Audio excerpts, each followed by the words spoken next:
YouTube, how you doing? Murph here, bringing you another product review. Today's review is going to be on the brand new HyperX Alloy Origins 65. This may look really familiar to a lot of you. It's because it's based on last year's HyperX Alloy Origins 60. It's essentially the same exact keyboard, just in a 65% form factor. The HyperX Alloy Origins 60 was one of the best pre-built out-of-the-box keyboards that came on the market last year as far as I'm concerned. And so I'm really excited they released a 65% version of that. Now we're gonna get into the specifications and all of that, but first, as always, we're gonna start off by talking about the design and the build quality. As far as the design is concerned, you can see here it is a basic 65% design.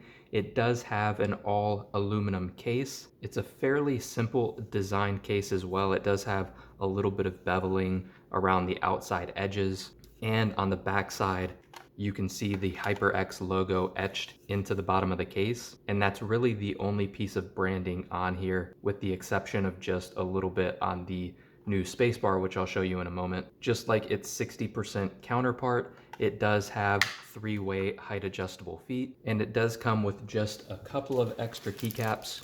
I've already replaced them. It originally came with just a plain black spacebar and escape key, and I've already changed those out with these red versions they have here, which look really good, by the way. This keyboard is only available in black, at least at the moment. I don't expect that to change, considering the 60% version has been out for over a year now, and that's still only available in black, so I don't think they'll come out with like a white model or any other colors, but we'll see. So it's good that they include these red keycaps, because it does just kind of elevate it a little bit and make it a little bit different, and I like what they did with the etching into these keycaps. As far as the rest of the keycaps, it does have a really good crisp bold font that's very legible, easy to read, and you can see even on the front of some of these keycaps you do have those front printed legends, which are also very easy to see, so you can use those function keys very easily. And it does have really good backlighting here. You get very vibrant, bright RGB LEDs for the backlighting that you can adjust, and it is customizable, and we'll talk about that in a moment when we talk about the software. As far as the build quality is concerned, it's very good. You do again have an all aluminum case here, so it's very sturdy, durable. It also has a nice little bit of heft to it, which makes it feel really premium. All of the keycaps here are PBT, so they're gonna last you a very long time. Realistically, they should last you for the life of the keyboard. The extra keycaps that it comes with, the escape key and the space bar, I believe those are ABS. I'm not 100% sure. They feel more like an ABS plastic, and with the laser etching that they do here, it reminds me a lot of what Ducky does with their custom space bars, and those are also ABS plastic. I'm not 100% sure, they could still be PBT, but do keep that in mind. But realistically, those should hold up just fine as well either way. Everything about this keyboard feels very good, very premium. Even the adjustable feet on the back are really stiff and have a nice, satisfying click to them. There's no wobble or play in here at all. Nothing that would suggest that these are gonna snap or break on you or anything like that. So we've talked about the design and we've talked about the build quality.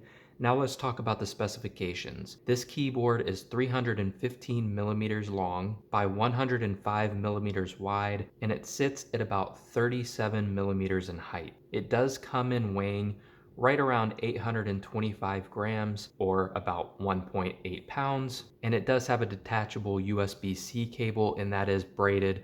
Very nice, high quality cable there. This keyboard, at least at the moment, is only available in one type of switch, and that is the HyperX red switch. And for anyone who hasn't used HyperX's proprietary switches before, they are pretty good. They're very similar to what you would find out of a Cherry, or maybe even more specifically a Gatoron switch, in terms of how they feel and how they sound. And I have no complaints about their switches at all. If you're looking for a linear switch, this is a pretty good one. It also has 1000 hertz polling rate, anti-ghosting, and in-key rollover.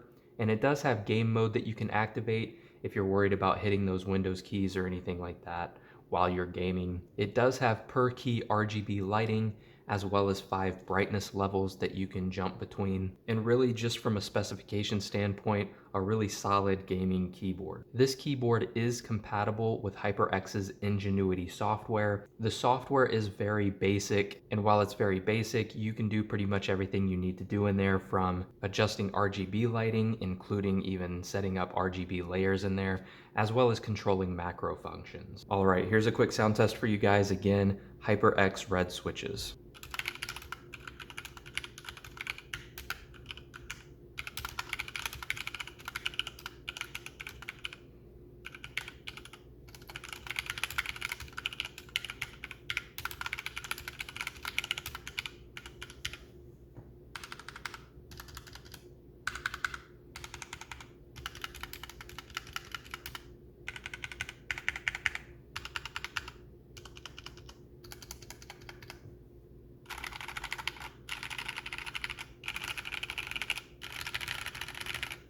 So as you can hear straight out of the box, it's a pretty good sounding keyboard. So overall, would I recommend buying this keyboard?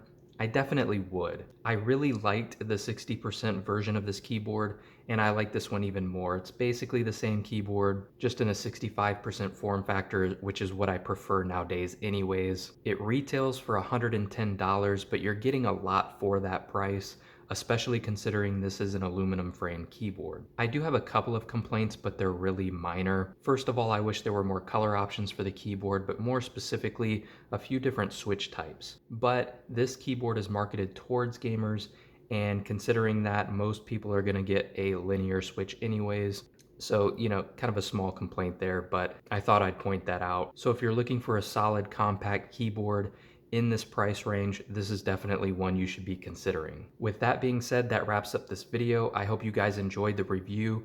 If you did, make sure to hit the like button. If you want to see other content like this, make sure to subscribe, turn on notifications so you can be notified of when I post new content, and YouTube, we'll catch you later.